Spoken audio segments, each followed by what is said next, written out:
Before I get on to the next item, the work programme, we have at the end of the agenda a finance period 11 report on business plan exception performance reports.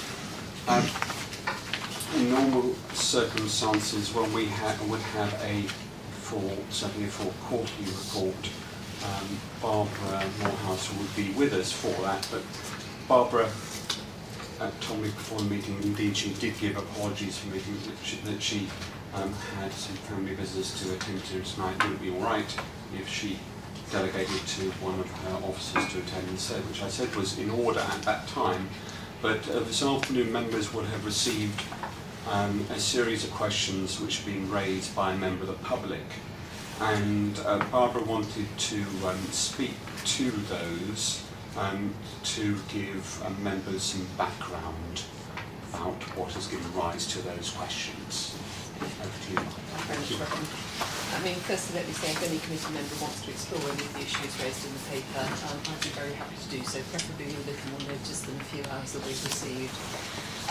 The reason that I think it's important that committee members get a little bit of background is that these questions have been prompted by a former employee of the council who has left fairly recently, and it is part of, I think it would be fair to use the phrase, a campaign under which that employee is alleged, or contracted employee has alleged a variety of different allegations about HR management within the department, the financial propriety of various transactions, and has made those allegations very widely within the majority party, the management of the council.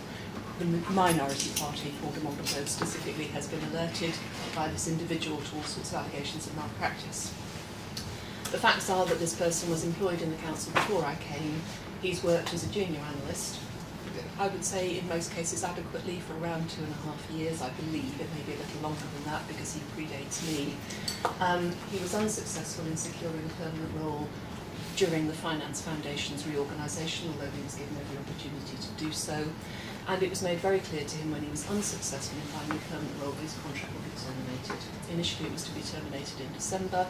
We extended that until the end of February. That's right. Got that right.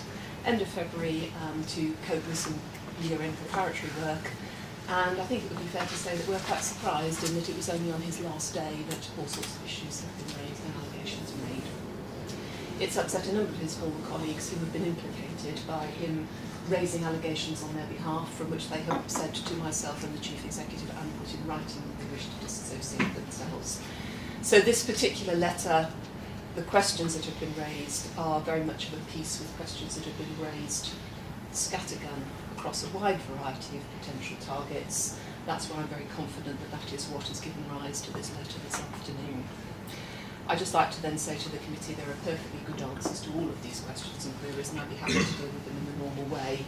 But I felt it was very important that you understood what had suddenly given rise to this particular set of allegations, comments, prompts, whatever you wish to call them. Okay, thank you very much indeed, Barbara. I thought it was important that members of the committee heard that. Obviously, it's open to us, members of as members of the committee, to ask questions of this nature when we have in front of us the various financial monitoring reports throughout the year, and also when it subsequently comes to the year-end accounts, and as they go through the audit process through to their final approval at the end of September. Are there any questions which members would like to raise at this particular point? As Barbara said, as is proper, she is more than willing to answer these in more detail when she has a chance to study them and give us a written response. But verbally, are there any questions? Yes. I just want to be clear on the process for addressing these allegations, and then is there going to be an opportunity for a response to come back formally to this committee, or what other avenues are there, just so that we as a committee can be sure and the public can be sure that they've been thoroughly investigated in the proper and appropriate way? Yes, I mean, let me break it down. I mean, there are a number of areas in this that come under the heading of the normal reporting. You know, as the chairman has said, you would expect to pick up a number of these items under the normal statutory accounts. Other items, such as the council tax report, cover a number of these items, particularly things like earmark reserves. So I'm very happy to provide specific reporting where required, but a number of them are covered by the normal public and appropriate processes that the council as a whole has to go through and that this committee is fully participated in. Equally, a number of other comments are made that would naturally fall to the province of the Audit Commission. I mean, it is the Audit Commission's job to check that we are producing the right numbers and taking appropriate judgments and putting together our financial figures. So all of the issues around the 11-12 accounts will naturally fall into the province of the audit. And clearly, if anybody wants to raise questions with the district auditor in relation to areas of concern, that's again something that's covered by process. So I think without going through the questions in individual detail, pretty much everything that is in there is covered by the appropriate processes that will be followed in the normal course of events, which includes the normal checks and balances, for example, of the audit process. The only one that perhaps is one that isn't automatically covered by that is the issue of debt, and the committee will be very well aware that in previous discussions we've made it very clear that we are looking at debt as part of our year-end assessment. We're looking at it more thoroughly than we had the luxury of doing last year-end when there were one or two more pressing matters to deal with. So we have promised the committee that we will come back with a report on debt specifically for the committee, but that too is also part of our statutory accounts preparation, and indeed something that I'm looking to do for the management team. So I am not aware of anything in this that would not be covered by the normal processes that you go to, which are all part of public assurance. If there are any matters of detail that the committee want me to give them a separate reply, I'll be more than happy to do so. I mean, corporate items and corporate financing costs are covered in our full management accounts in the normal way. Cabinet members or portfolio holders of finance are fully briefed in the context of their portfolio and all the responsibilities within it. So there is nothing in this that is not covered by proper process, in my view. If the committee have any concerns, I'll be very happy to deal with them. David, yeah. Yes, I just think it's because the level of detail in this, I don't think it would be fair to demand answers from officers at this committee meeting given the late notice of the questions. Can I ask just to set my mind at rest and also the public, is there anything in the questions raised or in the likely details within the answers that would be confidential and that the City Council would only report to members and would not make available to the general public? No, I mean, I think the only issue that there is one particular question that I thought was actually quite amusing, if I may say so. There is a question in one of the supplementary annexes that says, what is the actual level of risk? Well, of course, if in any financial reporting statement you knew what the actual level of risk was, it patently wouldn't be risk. All of these issues are about trying to take a judgment about how much debt write-off we're going to have, how much we are going to slip or otherwise on things like redundancy programmes and savings programmes. So in any set of financial statements there are always a set of risks and judgments that need to be made. And there is nothing in these questions that raises any new set of risk factors, any new opportunity factors that are not already fully reported to the Cabinet, to A&P, as the level of detail requires, and are fully taken into account in our discussion with the Audit Commission. I just want, just as a matter of declaration, I think the fact that a particular employee is, what I'm getting from you is that it may be an embittered employee just trying to raise deliberate concerns. Well, the fact that someone may have been dismissed and may be rather surprised. Well, no, sorry, yes, contract terminated. Contract terminated. I'm not in conditions of hostility, simply no job. It was as simple as that. Yes, but it does not, in and of itself, mean that the concerns raised must therefore be wrong. No. They are still both looking into it.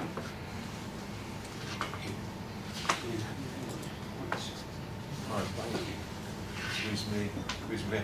My only managers have seen, I've got emails, I don't have the sort of benefit of reading it all the details. These things happen, right? I guess the question we'll have is, if the individual concerned was so concerned, why weren't they raised earlier? Correct. I mean, they were actually participating in many of the transactions as a professional accountant that they're now questioning, which is a slightly bizarre situation. So every reason yes. If you're going to be a whistleblower, do it earlier. Okay. Thank you very much, indeed, Barbara. Yes, I'm sorry to have had to call this to the committee's attention, but No, it's no, important, no, you know, but things go on. context. That's sort of, It helps. yeah. So give them members where context. did you disperse them to? Which particular groups? Well, the chief executive, I think a variety of 7 members have received notices. He circulated widely with the finance team, as I said, antagonising a number of them who've been quoted without their commitment or agreement or consent. He's certainly raised it with the minority party. He's certainly now onto Nutsville. So it will be the usual range of outputs, should we say. Right, okay. Okay. Well, I hope they enjoyed reading it. Absolutely. I'm getting faintly bored having seen it in a number of places now, so you will understand.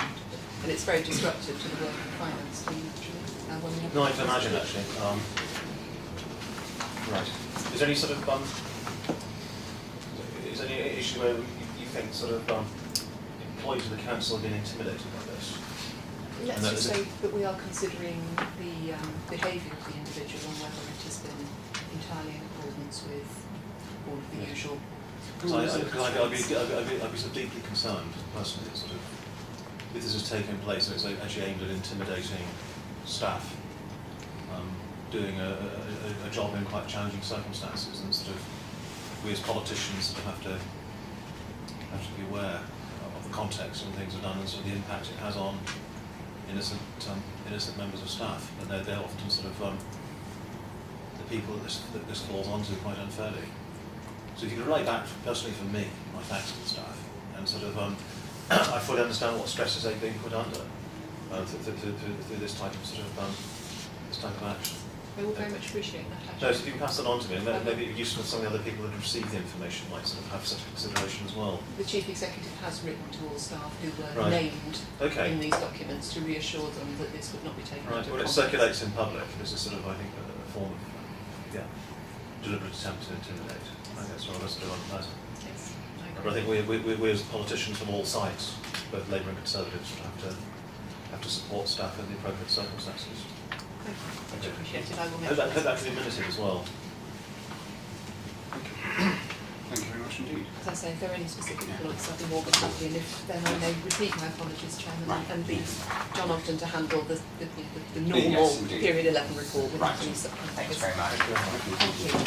I wanted to move now to the work programme, which is on page 10.